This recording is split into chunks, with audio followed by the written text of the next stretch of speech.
Halo semuanya, selamat datang kembali di channel Tidak Pernah Lulus. Pada video kali ini, Admin akan ngebahas sedikit tentang trailer Ultra Galaxy Fight The Destiny Crossroad. Kalau di video sebelumnya kan kita breakdown membahas scene per scene dan penjelasannya dikit. Tapi di video ini, Admin akan mencoba berteori tentang beberapa scene yang menarik untuk diteorikan. Admin udah ngumpulin beberapa scene dan akan Admin teorikan sebenarnya apa yang terjadi pada saat itu. Kita langsung aja ke pembahasannya.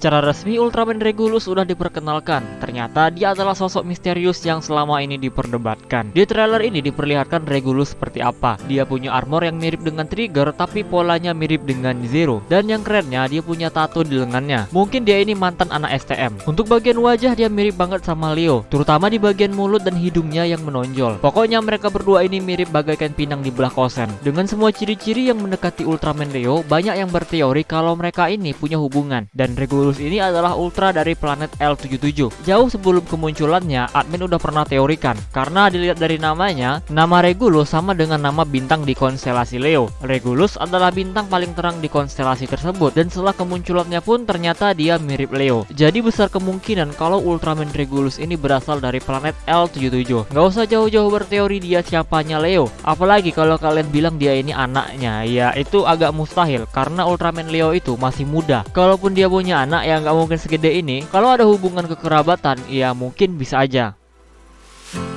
Tapi apa iya Regulus dari planet L77? Bukannya Ultraman dari L77 itu cuma tersisa dua, Leo dan Astra, yang lainnya kan udah pada musnah nih. Terus kok Regulus masih hidup? Nah, kemungkinannya ada dua. Yang pertama bisa aja dia ini dari masa lalu. Sebelum L77 hancur, dia ini diculik oleh Tartarus. Atau yang kedua, dia emang Ultraman dari L77 yang berhasil selamat setelah invasi alien magma. Dan dia ini akhirnya bersembunyi dan nggak ada yang tahu. Terus kenapa dia ada di dimensi Tartarus dan dirantai? Kemungkinan dia ini dianggap ancaman. Karena Jonias dan penduduk mereka aja ini dianggap ancaman oleh Tartarus di UGF TAC.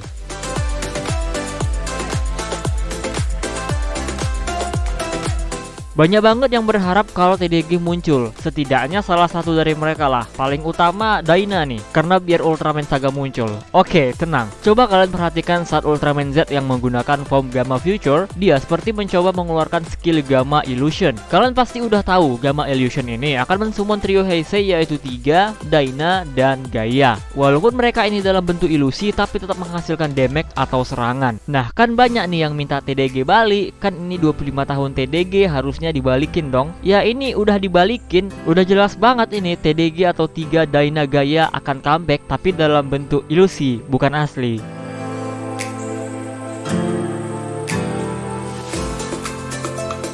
Waktu itu udah pernah kita bahas kalau New Generation yang berkumpul itu ada kejanggalan, yaitu kemana Ultraman Group. Kenapa yang muncul malah Rubu? Berarti Jirigyo menghilang. Dan setelah itu ada scene Jirigyo Darkness. Lalu ada bocoran yang menunjukkan Jirigyo berlatih dengan Mebius. Sekarang mari kita hubungkan jadi satu. Ingatkah kalian kalau Jirigyo pernah diculik oleh Ultra Dark Killer atas perintah Ultraman Torigia? Karena akan berbahaya nih jika Rosso, Blue, dan Jirigyo bersatu menjadi grup. Karena grup ini termasuk Ultraman dengan potensi yang besar. Nah, jadi bisa aja Jirigyo diculik dan dibuat cloningan versi kegelapan dan menjadi Jirigyo Darkness. Kemungkinan juga Ultra Dark Killer akan muncul. Nah, dengan berpisahnya Jirigyo, maka grup nggak akan muncul dan hanya muncul Rubu. Nah, karena di bocorannya Jirigyo berlatih dengan Mebius, bisa juga setelah diculik dan dibuat cloningannya, Jirigyo ini diselamatkan dan akhirnya dilatih oleh Mebius agar jadi lebih kuat. Tapi ada kemungkinan lain nih, bisa juga Jirigyo yang asli dijadikan Jirigyo Darkness. Karena di trailer itu nggak ada Ultra Dark Killer. Nah, karena Jirigyo nggak ada, yang muncul cuma Rubu. Dan setelah itu akhirnya dia ngelawan Ultra New Generation. Alasan dia dijadikan Jirigyo Darkness juga sama, yaitu untuk menghilangkan grup. Dan kalau nggak ada Jirigyo, itu nggak cuma menghilangkan Ultraman Group, tapi juga Reiga nih. Bisa aja Absolutian ini udah tahu nih kalau Reiga itu berbahaya. Nah, tapi akhirnya Jirigyo Darkness ini disadarkan dan akhirnya dilatih oleh Mebius.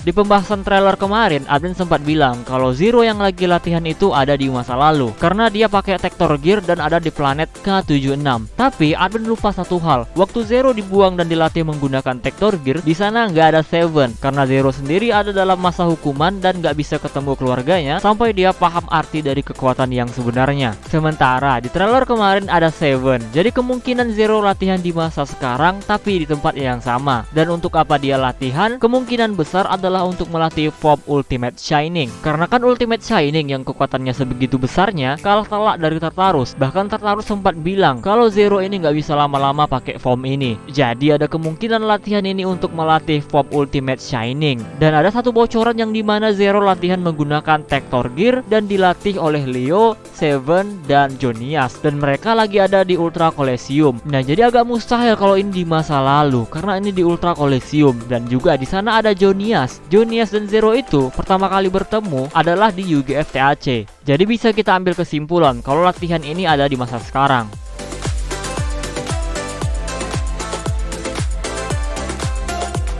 Ultraman Cosmos sedang melawan makhluk yang terlihat seperti kroco-kroco Absolutian di planet Juran. Dan di scene berikutnya kita diperlihatkan Justice yang juga melawan makhluk yang sama, tapi ada di dimensi Absolutian. Kemungkinan ini adalah siasat Absolutian yang pengen misahin Cosmos dan Justice biar mereka nggak bisa jadi Legend. Karena Tartarus pun memilih kabur saat melawan Legend. Tapi karena di sana ada Astra, kemungkinan ada hal lain nih. Bisa aja kan sebenarnya mereka sengaja masuk ke dimensi itu untuk membebaskan Regulus. Karena seperti teori yang pertama, kalau Regulus ini dari planet L77. Ini juga menjadi alasan kenapa pada trailer tersebut Regulus terlihat udah bebas dari rantai. Jadi memang ada dua kemungkinan nih, dan dua kemungkinan ini yang paling besar itu adalah Legend yang gak akan muncul. Karena kan God of Ultra yang Absolutian hadapi cuma Legend. Jadi mereka ini menganggap kalau ini adalah ancaman nomor satu. Bahkan Jonias dan grup yang bukan God of Ultra pun mereka coba singkirkan. Dan kebetulan Legend pecah jadi Cosmos dan Justice. Tinggal pisahin aja salah satunya dan Legend gak akan muncul.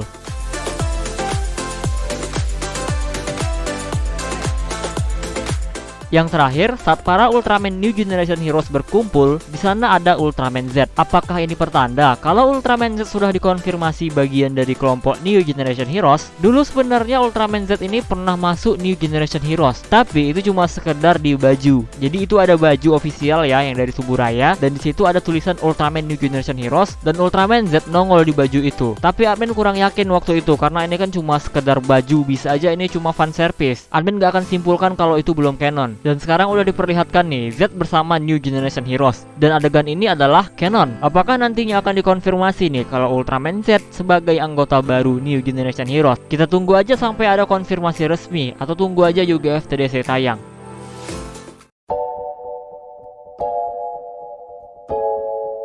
Oke, nah jadi itu dia teori-teori admin tentang scene-scene yang menarik nih untuk diteorikan. Sebenarnya bakal terjadi apa di sana? Ini semua murni dari teori admin, dari pendapat admin pribadi. Jadi bisa aja salah dan kemungkinan benarnya pun kecil. Tapi admin memberikan teori ini berdasarkan bukti-bukti yang ada. Dan buat yang lain juga bisa berteori dan memberikan tanggapan. Dan kalian silahkan berdiskusi dengan bijak di kolom komentar di bawah. Oke, mungkin segini aja yang bisa admin sampaikan. Jika kalian suka video ini, jangan lupa tekan tombol like-nya, subscribe bagi yang belum, komen dan share juga video ini, follow Instagram admin Prayogariski65, donasi bagi yang mau, linknya ada di deskripsi. Terima kasih, salam menonton, and see you next video.